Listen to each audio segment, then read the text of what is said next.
ఆ గదిలో చాలామంది ఉన్నారు. అయినా నిశ్శబ్దం తాండవిస్తోంది. వారి కళ్ళ ముందు 80వ పడిలో ఉన్న ఓ మహాపండితుడు, తేజోమూర్తి, శ్రీనివాసుని భక్తుడు అయిన రాళ్లపల్లి అనంతకృష్ణ శర్మ కదల్లేని స్థితిలో మంచం మీద కూర్చొని తన చేతిలోని తిరుమలేశుని ప్రసాదం వంక, తన నియామక పత్రం వంక ఉద్వేగం, సంభ్రమం నిండిన కళ్ళతో తదేకంగా చూస్తున్నారు. శర్మగారి కళ్ళ వెంబడి ధారాపాతంగా భక్తి భాష్పాలు కారుతున్నాయి. వణుకుతున్న కంఠంతో అతి కష్టం మీద నోరు విప్పి, ఇన్నాళ్లకు నా మీద దయ కలిగిందా స్వామి అంటూ తిరుమలేశుణ్ణి తలుచుకుంటున్నారు. అక్కడే ఈ దృశ్యాన్ని కల్లారా చూస్తున్న వారందరికీ కళ్ళు చెమ్మగిల్లాయి. అప్పుడు అలా ఎందుకు జరిగిందో అర్థం కావటానికి అక్కడే ఉన్న పీవీఆర్కే ప్రసాద్ గారికి మరో 16 గంటలు పట్టిందట. నమస్కారం, మీ మావురి కథలకు స్వాగతం. తిరుమల కథలు 77వ ఎపిసోడ్కు సుస్వాగతం.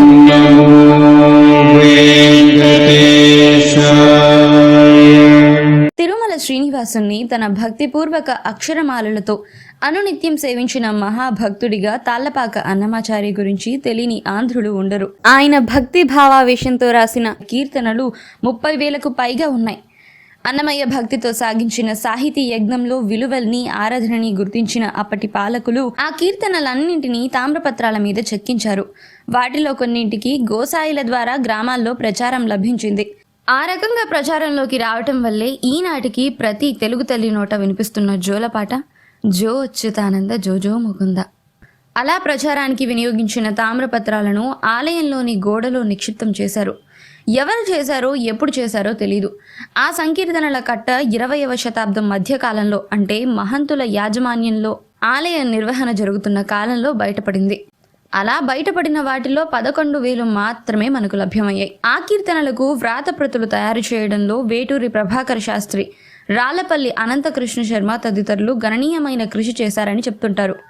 పీవీఆర్కే ప్రసాద్ గారి కంటే ముందు టీటీడీ ఎగ్జిక్యూటివ్ ఆఫీసర్గా పనిచేసినటువంటి శ్రీ రాజగోపాలరాజు గారు దాదాపు 3 దశాబ్దాల పాటు టీటీడీకి అనేక స్థాయిలలో సేవలు అందించిన శ్రీ చెలికాని అన్నారావు సారథ్యంలో ఈ అన్నమయ్య కీర్తనల ప్రచురణ ఆరంభమైంది. టీటీడీ విద్యా సంస్థలలోని ఒక పండితుడు రామసుబ్బ శర్మకు ఈ సంకలనాలను తయారు చేసి ముద్రింపచేసే బాధ్యతను అప్పగించారు. అప్పట్లో టీటీడీ సంగీత కళాశాల ప్రిన్సిపల్గా ఉన్న నేదునూరి కృష్ణమూర్తి సారథ్యంలో కళాశాల విద్యార్థులను ఈ సంకీర్తనలకు బాణీలు కట్టేందుకు ప్రోత్సహించడం కోసం వాళ్లకు ఆర్థిక సహాయాన్ని కూడా శ్రీ రాజగోపాలరాజు ఏర్పాటు చేశారు. అలా నేదునూరి గురుత్వంలో తయారైన వారే ఇప్పటి ప్రముఖ గాయకులలో ఒకరైన శ్రీమతి శోభారాజు, శ్రీ బాలకృష్ణ ప్రసాద్. ఆ రకంగా అన్నమయ్య సంకీర్తనల పరిరక్షణకు, ప్రచారానికి పునాదులు వేసిన ఘనత వాళ్ళిద్దరికీ దక్కుతుంది. 1978లో పీవీఆర్కే ప్రసాద్ గారు టీటీడీ ఎగ్జిక్యూటివ్ ఆఫీసర్గా బాధ్యతలు స్వీకరించిన 2 మాసాల తర్వాత ఒకరోజు రామసుబ్బ శర్మ గారిని పిలిపించి ఆయన విభాగంలో జరుగుతున్న పనుల గురించి తెలుసుకున్నారట.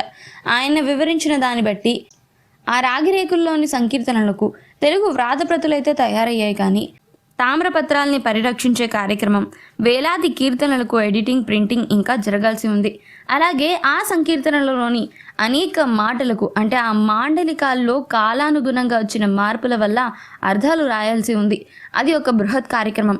ఎన్ని దశాబ్దాలైనా పట్టొచ్చు. ఎందుకంటే అన్నమయ్య సంకీర్తనలు జనబాహుల్యంలోకి చొచ్చుకుపోయాయి. ఆ సాహిత్యంలో ఉండే సంస్కృత, తెలుగు భాషా ప్రయోగాల మూలంగా ఆ కీర్తనలు పండితుల్ని, పామరుల్ని సైతం ఆకర్షించాయి.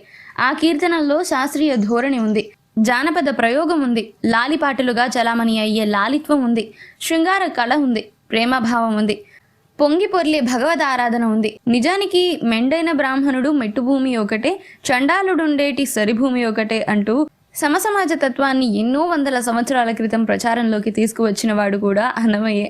అందుకే అన్నమయ్య అన్ని వయసుల వారిని, అన్ని వర్గాల వారిని కూడా ఈనాటికి ఆకర్షించగలుగుతున్నాడు.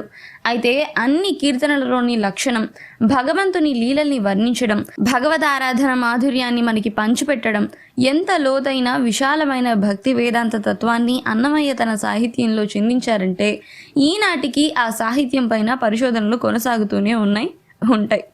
కానీ త్యాగరాజు కీర్తనల మాదిరిగా అన్నమయ్య కీర్తనలు గురు శిష్య పరంపర ద్వారా ప్రచారంలో కొనసాగుతున్నవి కావు. అందువల్ల ఈ కీర్తనల రాగిరేకులు బయటపడ్డాక తెలిసిన విషయం ఏంటంటే ప్రతి సంకీర్తనకు రాగం మాత్రమే వాటిల్లో ఉదహరించబడింది. అంటే ఏ సంకీర్తనను ఏ రాగంలో అన్నమయ్య పాడుకున్నారో తెలిసింది కాదు. వాటికి స్వరం లేదు. ప్రతి కీర్తనకి శ్రీ వెంకటేశాయ మకుటం మాత్రం ఉంది. ఈ కార్యక్రమం గురించి అధ్యయనం చేస్తున్న కొద్దీ పివిఆర్కే ప్రసాద్ గారిలో ఆసక్తి పెరిగిందట. ఇంతటి సాహితీ విలువలు, భక్తి ప్రమాణాలు కలిగిన సంకీర్తనలన్నీ ముద్రించి ఊరుకుంటే సరిపోదు. వీటిని ప్రచారంలోకి తీసుకురావాలి. అందరూ విని ఆనందించాలి. ప్రతి ఇంట ప్రతి నోట ఈ కీర్తనల మాధుర్యం పొంగి పొర్లాలి అన్న తహతహ పివిఆర్కే ప్రసాద్ గారిలో పెరిగిపోయింది. ఫలితంగా ఈ విలువైన సాహిత్య సంపదను పరిరక్షించేలా, అదే సమయంలో ప్రతి ఇంట ప్రతిధ్వనించేలా ఈ సంకీర్తనలకి ప్రాచుర్యం కూడా కల్పించే లక్ష్యంతో అన్నమాచార్య ప్రాజెక్టును ఏర్పాటు చేయడం జరిగింది. అలా ఏర్పాటైన ప్రాజెక్టుకి స్పెషల్ ఆఫీసర్గా, అంటే తర్వాత కాలంలో డైరెక్టర్గా టీటీడీ కాలేజ్లో అధ్యాపకుడైన కామిశెట్టి శ్రీనివాసుల్ని నియమించారట. సాహితీ సంకలనాలు తయారు చేయటం, ముద్రింపు చేయటం వంటి బాధ్యత ప్రొఫెసర్ సుబ్బరాయ శర్మది కాగా, ఆ సంకీర్తనలకి సంగీతం జోడించి వాటిని ప్రచారంలోకి తీసుకురావటం కామిశెట్టి శ్రీనివాసుల బాధ్యత. అన్నమయ్య కీర్తనలు లిఖించి ఉన్న తామ్రపత్రాల్ని పరిరక్షించడం దగ్గర నుంచి అన్ని సంకీర్తనలు ప్రచురింపజేయటం, వాటిని ప్రముఖ సంగీత విద్వాంసుల సహాయంతో ఆయా రాగాలకు తగినట్లుగా స్వరస్థానాలను నిర్ణయింపజేయటం, ప్రముఖ గాయకులతో గానం చేయించటం, ఒక ఔత్సాహిక గాయక బృందాన్ని ఏర్పాటు చేసి వారి ద్వారా ఊరూరా ఈ కీర్తనలను ప్రచారం చేయించటం, ఆడియో వీడియో క్యాసెట్లు తయారు చేయించటం, భజన కీర్తనల ఆధారంగా చెక్క భజనలు, కోలాటాలు నిర్వహించటంలో భజన బృందాలకు శిక్షణనిప్పించటం, ఈ బృందాల్ని ఏటా మెట్లోత్సవానికి ఆహ్వానించటం, విద్యార్థులకు పోటీలు నిర్వహించటం, ఆ కీర్తనలకు నృత్య రూపాలని ప్రోత్సహించటం వగైరా కార్యక్రమాలతో పాటు తాళ్లపాక గ్రామాన్ని టీటీడీ దత్తత తీసుకోవటం వరకు ఈ ప్రాజెక్టు లక్ష్యాల్లో ఉన్నాయి. ప్రాజెక్టు తరపున విశ్వవిద్యాలయాల్లో అన్నమయ్యపై పరిశోధనలు కూడా ప్రోత్సహించే పని మొదలు పెట్టారట. అలా మొదటి దశలో డాక్టరేట్ పొందిన వాళ్ళు శ్రీ మేడసాని మోహన్, శ్రీ పిఎల్ఎన్ ప్రసాద్, ఆ ప్రాజెక్టులో భాగంగానే శ్రీమతి ఎంఎస్ సుబ్బలక్ష్మి, బాలాజీ పంచరత్నమాల గానం చేశారు. కుమారి శోభారాజు, బాలకృష్ణ ప్రసాద్లతో ఒక గాయక బృందం ఏర్పాటైంది. వైద్యనాథన్ తదితర వాద్య కళాకారులతో ఈ బృందం కామిశెట్టి శ్రీనివాసుల వ్యాఖ్యానంతో అన్నమయ్య కీర్తనలకు ఊరూరు సంగీత ప్రదర్శనలు ఇవ్వటం ఆరంభమైంది. ప్రముఖ సంగీత విద్వాంసులు నిర్ణయించిన విధంగా ఆయా రాగాలకు స్వరాలు కూర్చి సాధన చేస్తూ ఈ బృందం ఇస్తున్న ప్రదర్శనలకు అనూహ్యమైన స్పందన వచ్చింది. అన్నీ భక్తి గీతాలే, అయినా జనం విపరీతంగా ఆదరిస్తున్నారు. నిజానికి ఈ సంగీత ప్రచార కార్యక్రమం ఆరంభంలో పివిఆర్కే ప్రసాద్ గారికి పెద్ద సంకటం ఎదురైందట. అదేంటంటే, శాస్త్రీయ సంగీత విద్వాంసులంతా ఈ కీర్తనల్ని కర్ణాటక శాస్త్రీయ సంగీతంలోనే పాడాలంటారు. అలా చేస్తే జనసామాన్యంలో వీటికి ప్రచారం లభించదేమో అన్నది ఆయన బెంగ. అందుకే రాగాన్ని, స్వరాన్ని శాస్త్రీయంగా ఉంచుతూ ఆలాపన తగ్గించి పామర జనరంజకంగా ఉండేలా ఈ కీర్తనల్ని గానం చేయమని సూచించారట. అలా శాస్త్రీయ లలిత సంగీతాల మేళవింపుతో తయారైన అన్నమయ్య కీర్తనలే ఇప్పటికీ టీటీడీ వారి ఆడియో క్యాసెట్ల రూపంలో ప్రచారంలో ఉన్నాయి. ప్రతి నెల కొన్ని కొత్త సంకీర్తనల్ని ఈ బృందం విధిగా సాధన చేసి తీరాలని, అలా సాధన చేసిన వాటిని బయట కార్యక్రమంలో పాడే ముందు ఒకసారి ఆయన బంగ్లాలో సమీక్షించుకోవాలని నిర్ణయించారు. అలా నెలకొకసారి రాత్రి 9 గంటల తర్వాత ఈ అన్నమాచార్య ప్రాజెక్టు గాయక బృందంతో ఆయన సంగీత సమీక్షలు జరుగుతుండేవి. అలాంటి ఒక రాత్రి వారి సంగీత సమీక్ష చర్యలో కామిశెట్టి శ్రీనివాసులు లేవనెత్తిన అంశం ఆ రాత్రంతా ఆయనలో సుడిగుండాలు సృష్టించిందట. తెల్లవారేలోపు ఒక మహోన్నతమైన పరిణామానికి దారి తీసిందట. ఆ రాత్రి వారి సంగీత సమీక్ష ముగిశాక కామిశెట్టి శ్రీనివాసులతో మాటల్లో పివిఆర్కే ప్రసాద్ గారు మర్నాడు బెంగళూరు వెళ్తున్నానని చెప్పారట. అది వింటూనే శ్రీనివాసులు గారు, సార్ మీరేమీ అనుకోకపోతే ఒక చిన్న మాట చెప్తాను. బెంగళూరులో రాళ్లపల్లి అనంతకృష్ణ శర్మ గారు ఉంటున్నారు. వారిని మీరు ఒకసారి మర్యాదపూర్వకంగా కలిసి పలకరిస్తే బాగుంటుందేమో. ఎందుకంటే ఇవాళ మీరు ఇంతటి బృహత్ కార్యక్రమం, అదే అన్నమాచార్య ప్రాజెక్టు నిర్వహించడానికి మూల కారకుల్లో ఆయన ఒకరు. రాగిరేకుల మీద లభ్యమైన కీర్తనలను వ్రాతప్రతుల్లోకి మార్చడంలోనూ, వాటి తెలుగు నుడికారాన్ని అంటే మాండలికాన్ని స్పష్టంగా గుర్తించి ఇప్పటి తెలుగులోకి అన్వయించడంలోనూ, ఆ కీర్తనల్లోని వైశిష్ట్యాన్ని అధ్యయనం చేసి వెలుగులోకి తీసుకురావడంలోనూ ఇలా అనేక సంవత్సరాల పాటు అన్నమాచార్యుని కీర్తనల మీద అవిశ్రాంతంగా కృషి చేసిన మహాపురుషుల్లో అనంతకృష్ణ శర్మ గారు ఒకరు. వారితో పాటుగా ఈ మహత్కార్యాన్ని సాగించిన వేటూరి ప్రభాకర్ శాస్త్రి గారికి, వారి సహాయకులకు కూడా ఇతోధికంగా గౌరవ పురస్కారాలు లభించాయి. ఎటువంటి గుర్తింపుకు నోచుకోకుండా మిగిలిపోయిన మహనీయుడు రాళ్లపల్లి వారు అంటూ చెప్పుకుపోయాడట. వీలైతే కలవటానికి ప్రయత్నిస్తానని పివిఆర్కే ప్రసాద్ గారు చెప్పడంతో రాళ్లపల్లి వారి అడ్రస్ కూడా ఇచ్చి శ్రీనివాసులు వెళ్ళిపోయారు. అతను వెళ్ళిపోయిన దగ్గర నుంచి పివిఆర్కే ప్రసాద్ గారి మనసు తొలిచివేయడం ఆరంభమైందట. అంతకు ముందు ఎన్నడూ ఆయన రాళ్లపల్లి వారిని కలుసుకోలేదు. వారి పాండిత్య ప్రకర్ష గురించి అస్సలు తెలియదు. కాబట్టి ఆయన వారి గురించి ఎలాంటి అంచనా వేయలేరు. కానీ మనసులో ఆలోచనలు సుడులు తిరుగుతున్నాయట. ఇంతటి ప్రాజెక్టు ఇవాళ అవతరించడానికి ఆద్యులలో రాళ్లపల్లి వారు ఒకరు. శ్రీ వెంకటేశ్వరుని కీర్తించే అన్నమయ్య భక్తి సాహిత్యం వెలుగులోకి రావటానికి కారకులలో రాళ్లపల్లి కూడా ఉన్నారు. ఇవాళ సులువుగా ఆ సాహిత్యం మనకు అర్థమయ్యేలా రూపుదాల్చడానికి అవిశ్రాంతంగా కృషి చేసిన వ్యక్తి రాళ్లపల్లి. అయినా ఆయన సమకాలికులకు ఆ బృహత్ కార్యక్రమంలో పాలు పంచుకున్న మిగతా వారికి లభించిన గుర్తింపు ఆయనకు లభించలేదు. ఇదే ఆలోచనతో పివిఆర్కే ప్రసాద్ గారికి నిద్రపట్టలేదు. రాళ్లపల్లి వారి విషయంలో ఎక్కడో ఏదో లోపం జరిగిందన్న అపరాధ భావన అంతరాంతరాల్లో ఆయన్ను తొలిచేసిందట.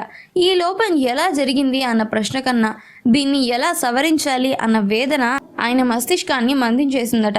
అలా ఎంత సమయం గడిచిందో తెలీదు. ఉన్నట్టుండి అర్ధరాత్రి 1 గంట ప్రాంతంలో ఏదో ఒక దివ్యశక్తి ఆయన్ను ఆవహించినంత ఆవేశం కలిగిందట. అప్పటికప్పుడు డిప్యూటీ ఎగ్జిక్యూటివ్ ఆఫీసర్కి ఫోన్ చేసి నిద్ర లేపి చెప్పారు, చూడయ్యా, నేను తెల్లవారుజామున 6 గంటలకి బెంగళూరు బయలుదేరాలి.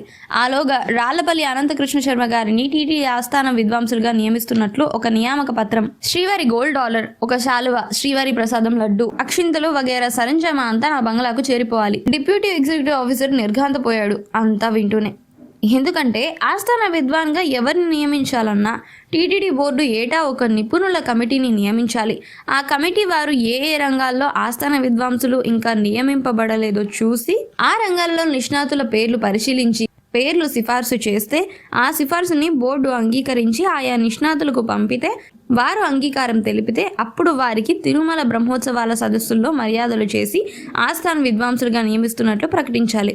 ఇది నిర్ణీత విధానం. ఈ విధి విధానం గురించి ఏదో మాట్లాడబోతే పివిఆర్కే ప్రసాద్ గారు వారించారు, అదంతా అలా ఉంచవయ్యా, తెల్లవారేటప్పటికీ నేను చెప్పిన విధంగా జరిగిపోవాలి అంటూ ఆదేశించారట. అప్పటికి ఆయన మనసు కుదుటపడింది. మిగతా రాత్రి నిద్రపట్టింది. టీటీడీ ఉద్యోగుల సమర్థత కారణంగా ఉదయం ఆయన బయలుదేరే సమయానికి అన్నీ రెడీ అయిపోయాయి. బెంగళూరు వెళ్తూనే ముందుగా శర్మగారింటికి కబురు చేసి ఆ ప్రకారంగా ఆ మధ్యాహ్నం 3 గంటలకి ఆయన భార్య గోపిక గారు కలిసి రాళ్లపల్లి అనంతకృష్ణ శర్మ గారి ఇంటికి ఈ గౌరవ పురస్కార సరంజామాతో వెళ్లారు. వెళ్లేసరికి ఆ ఇంటి వాతావరణంలో చాలా మంది గుమిగూడి ఉన్నారు. వాళ్ళ ముఖాల్లో దిగులు తొంగి చూస్తోంది. ఏమిటి సంగతి అని అడిగితే ఎవరో చెప్పారట, శర్మగారికి బాగుండటం లేదని. వీళ్ళేమో లోపలికెళ్లారు. ఆ గదిలో నిశ్శబ్దం తాండవిస్తోంది. శర్మగారు ఒక వారం రోజులుగా స్పృహలో లేరట. ఆయన కొడుకు కాబోలు పివిఆర్కే ప్రసాద్ గారిని దగ్గరికి తీసుకువెళ్ళి శర్మగారి చెవిలో పిలిచారట. ఆయన పలకలేదు. మళ్ళీ 4-5 సార్లు గట్టిగా పిలుస్తూ చెబుతున్నారు, మీకోసం తిరుమల నుంచి ప్రసాదం వచ్చింది అని. ఈసారి కొద్దిగా కదలిక వచ్చింది వారిలో. అతి కష్టం మీద ఆయన కళ్ళు తెరిచారు. అర్ధనిమీలిత నేత్రాలతో ఆ విద్వాంసుడు పివిఆర్కే ప్రసాద్ వంక చూస్తున్నారు. ఆయన కొడుకు పివిఆర్కే ప్రసాద్ గారు ఎవరో చెప్తున్నారు. ఆయనకి ఏమర్థమైందో ఏమో తెలియదు కానీ పివిఆర్కే ప్రసాద్ గారు మాత్రం ఏదో అనిర్వచనీయమైన అనుభూతికి లోనవుతూ శ్రద్ధ ప్రపత్తులతో ఆ $1 హారాన్ని వారి మెడలో వేశారట.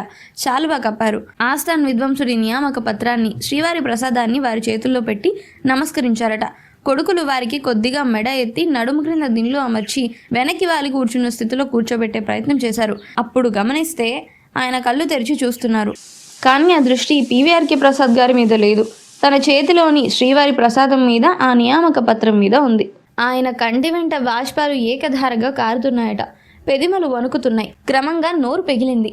రుద్ధ కంఠంతో ఏమేమో అంటున్నారు. అర్థం కావటం లేదు. చెవి దగ్గరగా పెట్టి వింటున్నారు కొడుకులు. చివరికి భక్తి పారవశ్యంతో వారు అంటుంటే అక్కడున్న వాళ్ళందరికీ వినబడిన మాటలు, ఇన్నాళ్లకు నా మీద దయ కలిగిందా స్వామి అని. ఆ ఆనందానుభూతిలో వారిని ఇంకా ఇబ్బంది పెట్టకూడదు అనుకున్నారు. మరో 10 నిమిషాల తరువాత పివిఆర్కే ప్రసాద్ గారు, ఆయన భార్య పని మీద వెళ్ళిపోయారు. మరో 16 గంటల తర్వాత ఆ మర్నాడు ఉదయం తిరుపతి బయలుదేరే హడావిడిలో ఉండగా వారి Bengaluru guest house manager news paper తీసుకువచ్చి చూపించారు. మొదటి పేజీలో రాళ్లపల్లి అనంతకృష్ణ శర్మ గారి ఫోటో ప్రచురితమైంది. ఆ వార్త వారి పలకరింపు గురించి కాదు, వారి ప్రాణవాయువులు అనంత విశ్వంలో లీనమైపోవటం గురించి. పివిఆర్కే ప్రసాద్ గారు వారిని కలిసి వెళ్ళిన 10-15 నిమిషాలకే తిరుపతి ప్రసాదం చేతిలో ఉంచుకొని వారు స్వర్గస్థులయ్యారు. ఏమిటిది? అసలు ఎందుకు ఇలా జరిగింది? జరిగిందంతా యాదృచ్ఛికమేనా? దైవేచ్ఛ? ఆ తర్వాత టీటీడీ బోర్డు మీటింగ్లో ఈ వివాదాస్పద అంశాన్ని, అంటే రాళ్లపల్లి వారిని ఆస్థాన విద్వాంసులుగా నియమిస్తూ పివిఆర్కే ప్రసాద్ గారు ఉత్తర్వులు అందించిన తీరు బోర్డు ఆమోదానికే ప్రవేశపెట్టారు. టీటీడీ బోర్డుకి మాత్రమే నిర్ణయాధికారం ఉండే ఇలాంటి సున్నితమైన అంశాల విషయంలో ఎగ్జిక్యూటివ్ ఆఫీసర్కి ఎలాంటి విచక్షణాధికారాలు లేవు. ఒకవేళ ఎగ్జిక్యూటివ్ ఆఫీసర్ తనకు అలాంటి విచక్షణాధికారాలు ఉన్నట్లుగా ప్రవర్తిస్తే ఆ ఎగ్జిక్యూటివ్ ఆఫీసర్ సర్వీసులను తక్షణం టీటీడీ నుంచి ఉపసంహరించవలసిందిగా రాష్ట్ర ప్రభుత్వానికి సిఫార్సు చేసే అధికారం అప్పట్లో బోర్డుకి ఉంది. ఈ సంగతి పీవీఆర్కే ప్రసాద్ గారికి ముందే తెలుసు. కానీ జరిగిపోయిన దానికి ఏమీ చేయలేరు కనుక బోర్డు చేసే ఎలాంటి తీర్మానానికైనా కట్టుబడి ఉండటానికి మానసికంగా సిద్ధపడిపోయారు పీవీఆర్కే ప్రసాద్ గారు. అయితే ఆయన వివరణ అంతా విన్నాక ఆయన ఈ చర్య ఎటువంటి వాదోపవాదాలు లేకుండా చైర్మన్ బి నాగిరెడ్డి గారి ఆధ్వర్యంలో ఏకగ్రీవ ఆమోదాన్ని పొందింది. అప్పుడే ఆయన నాగిరెడ్డి గారిని అడిగారట, ఒకవేళ రాళ్లపల్లి వారు ఇంకా జీవించి ఉంటే ఇప్పుడు నేను చేసిన ఈ పనికి బోర్డు ఎలా ప్రతిస్పందించి ఉండేది అని. విజయ ఫిలిమ్స్ పతాకం మీద అనేక రకాల కథలకు సినిమా రూపాన్ని కలిగించిన నిర్మాత అయిన నాగిరెడ్డి సినిమా లాంటి ఈ కథ అంతా మరోసారి నెమరు వేసుకున్నట్లున్నారు.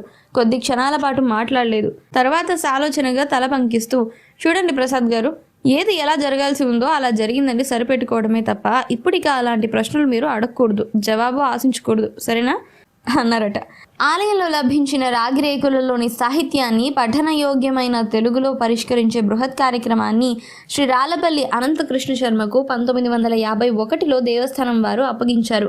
అప్పటికి 6 సంపుటాలు ముద్రించడం జరిగింది. నాటి నుంచి అన్నమయ్య సాహిత్యంలో మిళితమై ఉన్న కన్నడ, తమిళ, సంస్కృత శబ్దాలను సమీక్షించడం, సందిగ్ధ పదాలకు తెలుగు, తమిళ, కన్నడ నిఘంటువుల ఆధారంగా ప్రకరణార్థాలను గుర్తించి ఆయా భాషల మాండలికాల్లో వచ్చిన మార్పులకు తగినట్లుగా ఆయా పదాల అర్థాలను వివరించటం, ఆ సాహిత్యంలో ఇమిడి ఉన్న విశేష కావ్య ప్రయోగాలను చర్చించడం, అలా 20 సంపుటాలను పరిష్కరించటం, 2 సంపుటాల్లో అంటే 108 కీర్తనలకు స్వరాలు కూర్చటం, సంగీత ప్రయోక్తులకు ఉపయుక్తంగా ఉండేలా అన్నమయ్య సంకీర్తనలలోని 31 రాగాల లక్షణాలను వివరించి వాటి విశిష్టతలను చర్చించడం వగైరా జటిలమైన బాధ్యతలను ఈ బృహత్ సాహితీ యజ్ఞంలో భాగంగా 2 దశాబ్దాలకు పైగా అవిశ్రాంతంగా నిర్వర్తించిన సంగీత సాహిత్య పరిపూర్ణుడు శ్రీ అనంతకృష్ణ శర్మ. 1893 నుండి 1979 వరకు ఆయన జీవితకాలం సాగింది. ఇదండి సంగతి. అన్నమాచార్యుల వారి కీర్తనలు ఈనాడు మనకు తెలుగులో అర్థమవుతున్నాయనంటే దానికి ప్రధాన కారణం శ్రీ అనంతకృష్ణ శర్మ గారు. తిరుమల తిరుపతి దేవస్థానాలకు సంబంధించిన మరికొన్ని ఆసక్తికరమైన విశేషాలతో వచ్చే వారం మళ్ళీ మీ ముందుంటాను. అంతవరకు సెలవు మరి.